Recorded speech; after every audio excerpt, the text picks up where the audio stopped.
you're trying to save this relationship, no? Sinusubukan niyo pang i-save yung relationship. And actually, meron naman siyang potential na ma-save. Ayan, no, guys. Merong potential na ma-save itong person, itong relationship na to. Kasi nga, itong person mo, kahit na maraming hanash dun sa relationship, talagang namimiss ka niya at babalik sa'yo itong person mo, mga kapiksi. And dadating din yung time, probably not now, kapag probably in the future or in the near future, mga kapiksi, kapag talagang hindi niya nakinaya na malayo sa'yo.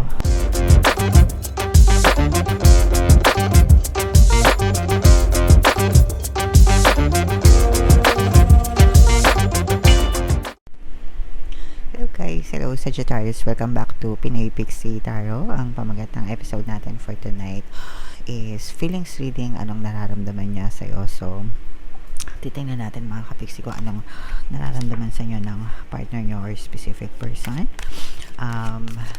Pwede ma-pick up yung energy nyo, pwede ma-pick up yung energy ng person nyo. Roles can be reversed guys, if in case hindi kayo naka-resonate dito, try nyo panoorin yung video dun sa zodiac sign ng person nyo guys, baka nandun yung energy nyo. So unahin natin to, tingnan natin yung mga mensahe sa inyo guys, yung mga message ng person nyo. By the way guys, pasensya na kayo sa boses natin kung medyo nakakatakot kasi may sore throat tayo mga kapiksi, so medyo masakit nila muna natin. So itong person mo guys, medyo nalilito siya, no? Meron siyang confusion. Ito yung mga mensahe na gusto niyang sabihin sa'yo or tinatakot niya sa'yo.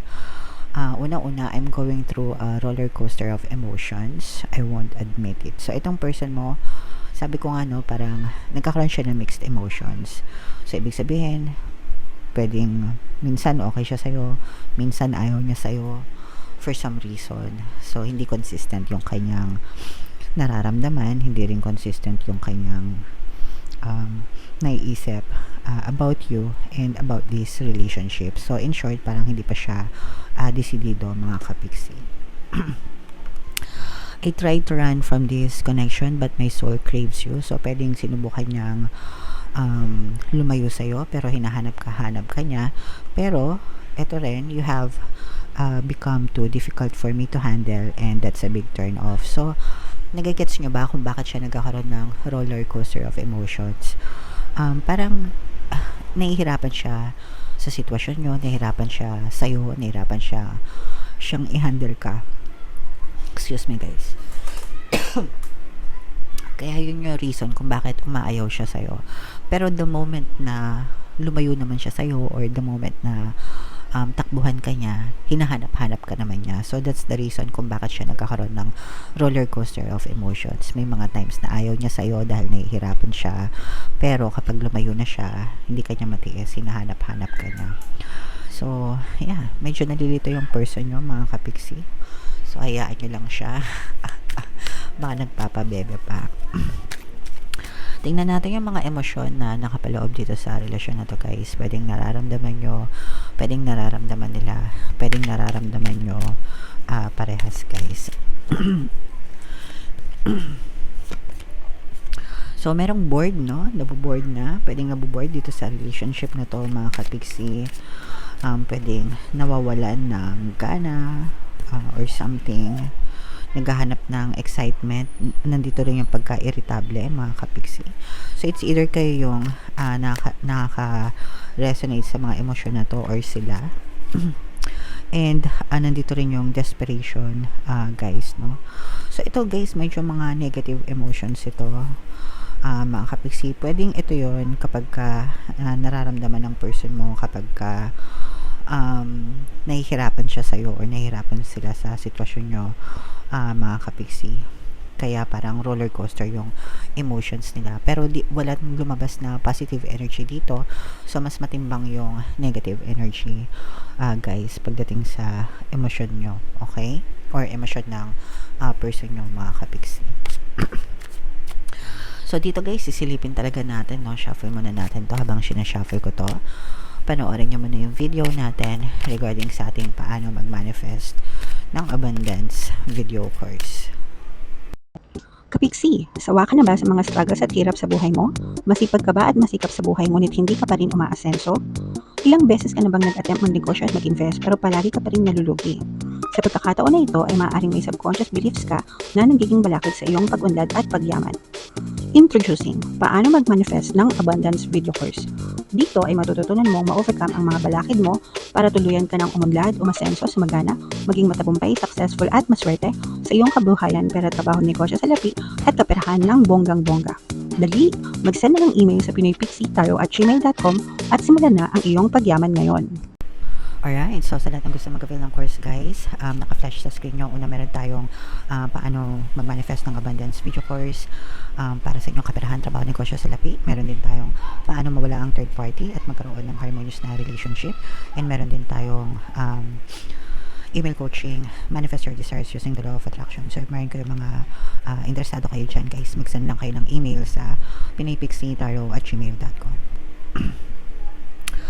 So, Sagittarius guys, kaya in-represent ng King of Wands. Ito yung ating feelings, energy. Meron din tayong presence ng another fire sign, mga kapiksi, Aries, Leo, Sagittarius. So, for some of you, maaaring may fire element din kayo sa inyong natal chart or you may be dealing with a fire sign. Baka fire sign din yung person nyo, mga kapiksi. So, dito guys, talaga nakikita natin yung mga pag-aaway dito sa relationship, no? Ito yun guys, kapag ka nahihirapan siyang i-handle kayo, or nahihirapan siya, not necessarily na nahihirapan siyang i-handle kayo, pero nahihirapan siyang i-handle yung sitwasyon nyo, mga kapiksi. There's a lot of difference sa inyong dalawa, no? As in, magkaiba kayo ng preference. For some of you, especially kung pares kayong Sagittarius or pares kayong fire sign, mga kapiksi, pares kayong mainitin ng ulo, pares kayong bugnutin, guys, kaya madali kayong mag-away. Yun kasi yung mga negative traits ng fire signs guys, bilang kayo ay fire signs nga, no? Ibig sabihin mainit. So mabilis kayo mag-init, mainit yung ulo, madalas kayong nagsasagutan nitong person mo, madalas kayong nagpapalitan ng maanghang na salita kahit na hindi nyo sinasadya, no? Kumbaga parang nakasanayan nyo na ganon. And yun yung nahihirapan siya na i-handle kasi parang match kayo guys no? For some of you, pwedeng divine match kayo nitong person mo. Ibig sabihin, mini-mirror nyo yung isa't isa. Kung ano ka, ganun din siya. So kung mataas ka, mataas din yung person mo. Kaya parang hindi kayo masyadong balance no? So ganun yung nakikita natin dito sa relationship na to guys, yung mga pag-aaway. Although for some of you, pwedeng magkaiba din kayo ng lahi nitong person mo, mga kapiksi. Although for some of you guys, parang para sa inyo, pangarap nyo yung etong klase ng relationship. Kasi ang maganda dito sa relationship nyo, mga kapiksi, is meron kayong parang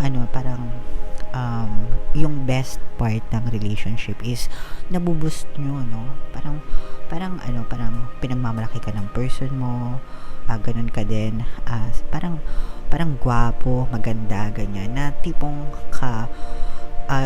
kung let's say for example yung physical appearance, ganyan, Instagrammable.